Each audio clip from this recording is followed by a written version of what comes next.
but you make a very good point, which is that the place you put your money just makes a pretty clear indication of where your heart is. You put $90 billion into green jobs. And look, I'm all in favor of green energy. $90 billion. That would have hired 2 million teachers. $90 billion.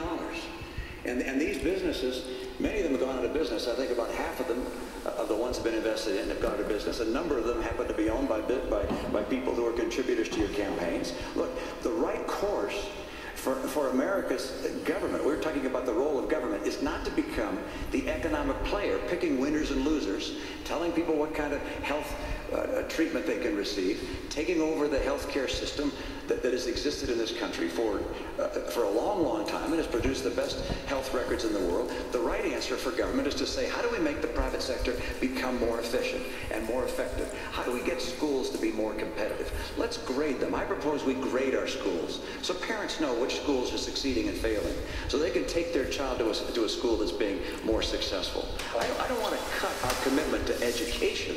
I want to make it more effective and efficient. And by the way, I've had that experience. I don't just talk about it. I've been there. Massachusetts schools are ranked #1 in the nation. This is not because I didn't have commitment to education. It's because I care about education for all of our kids. All right, gentlemen, excuse me 1 second. We'll get reserved. We've got barely 3 minutes left. I'm not going to grade the two of you and say your answers have been too long or I've done a poor job. You've done a great job. Oh, well, no. But the fact is, government, the role of government and governing, we've lost a pot, in other words. So we only have three minutes left in the debate before we go to your closing statements. And so I want to ask finally here, and remember, we've got 3 minutes total time here. And the question is this.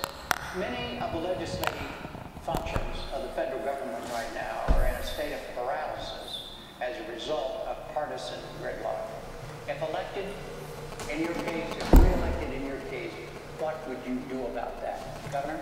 Jim, I had a great experience. It didn't seem like it. Elected in the state, when our legislature was 87% Democrat.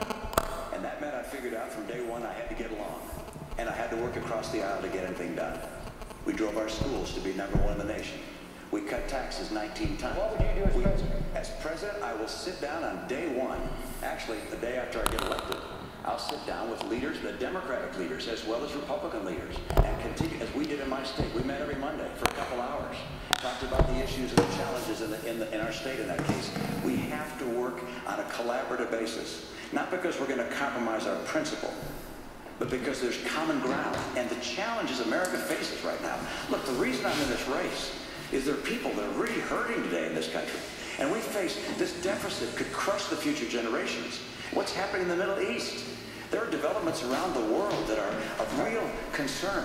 And Republicans and Democrats both love America, but we need to have leadership in Washington that will actually bring people together and get the job done, and could not care less if it's a Republican or a Democrat. I've done it before, I'll do it again. Mr. President, first of all, I think Governor Romney's going to have a busy first day because he's also going to repeal Obamacare, which will not be very popular among Democrats as you're sitting down with him. Look, my philosophy has been, I will take ideas from anybody, Democrat or Republican, as long as they're advancing the cause of making middle-class families stronger and giving levels of opportunity into the middle class.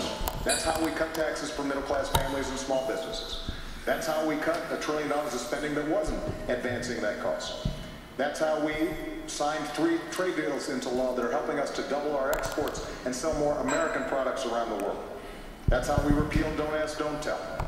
That's how we ended the war in Iraq, as I promised, and that's how we're going to wind down the war in Afghanistan. That's how we went after Al-Qaeda and bin Laden. So we've seen progress even under Republican control of the House of Representatives.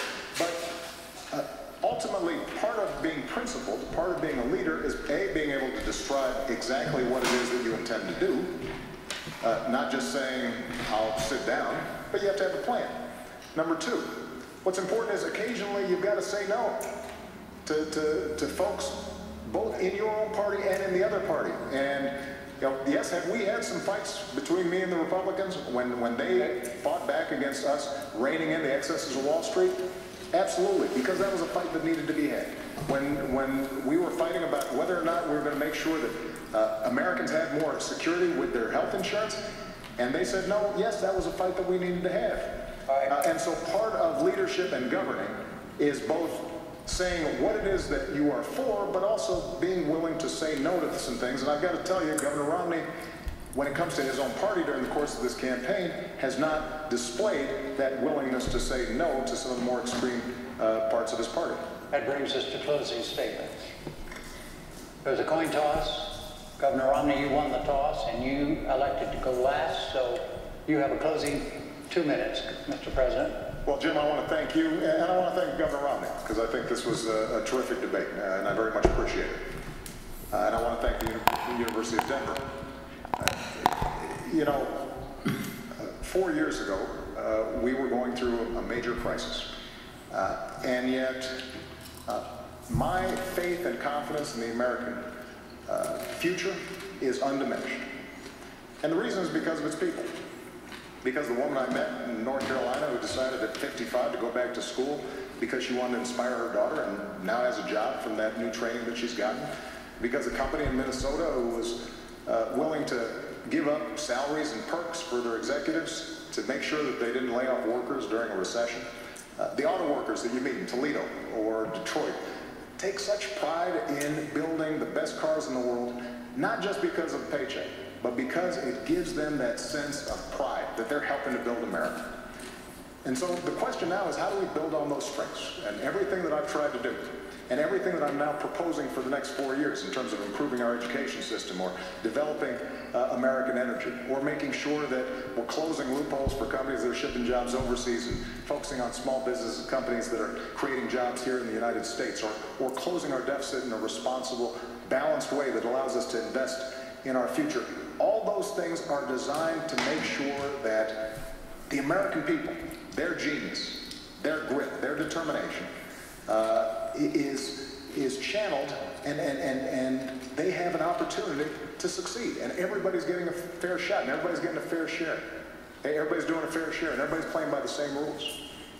You know, 4 years ago, I said that I'm not a perfect man and I wouldn't be a perfect president. And that's probably a promise that Governor Romney thinks I've kept. But I also promised that I'd fight every single day on behalf of the American people, and the middle class, and all those who are striving to get in the middle class. I've kept that promise, and if you'll vote for me, then I promise I'll fight just as hard in the second term. Governor Romney, your 2 minute closing. Thank you, Jim, and Mr. President, thank you for tuning in this evening. This is an important election, and I'm concerned about America. I'm concerned about the direction America has been taking over the last 4 years. I know this is bigger than an election about the two of us as individuals. It's bigger than our respective parties. It's an election about the course of America. What kind of America do you want to have for yourself and for your children? And there really are two very different paths that we began speaking about this evening, and over the course of this month we're going to have 2 more presidential debates and a vice presidential debate. We'll talk about those 2 paths, but they lead in very different directions. And it's not just looking to our words that you have to take in evidence of where they go. You can look at the record. There's no question in my mind that if the president were to be reelected, you'll continue to see a middle class squeeze, with incomes going down and prices going up. I'll get incomes up again. You'll see chronic unemployment. We've had 43 straight months with unemployment above 8%. If I'm president, I will help create 12 million new jobs in this country with rising incomes. If the president's reelected, Obamacare will be fully installed. In my view, that's going to mean a whole different way of life for people who counted on the insurance plan they had in the past. Many will lose it. You're going to see health premiums go up by some $2,500 per family. If I'm elected, we won't have Obamacare. We'll put in place the kind of principles that I've put in place in my own state and allow each state to craft their own programs to get people insured, and we'll focus on getting the cost of health care down. If the president were to be reelected, you're going to see a $716 billion cut to Medicare. You'll have 4 million people who will lose Medicare Advantage. You'll have hospitals and providers that will no longer accept Medicare patients. I'll restore that $716 billion to Medicare. And finally, military. The president's reelected, you'll see dramatic cuts to our military. The Secretary of Defense has said these would be even devastating. I will not cut our commitment to our military. I will keep America strong and get America's middle class working again. Thank you, Jim. Thank you, Governor. Thank you, Mr. President. The next debate will be the vice presidential event on Thursday, October 11th at Center College in Danville, Kentucky. For now, from the University of Denver, I'm Jim Lara. Thank you and good night.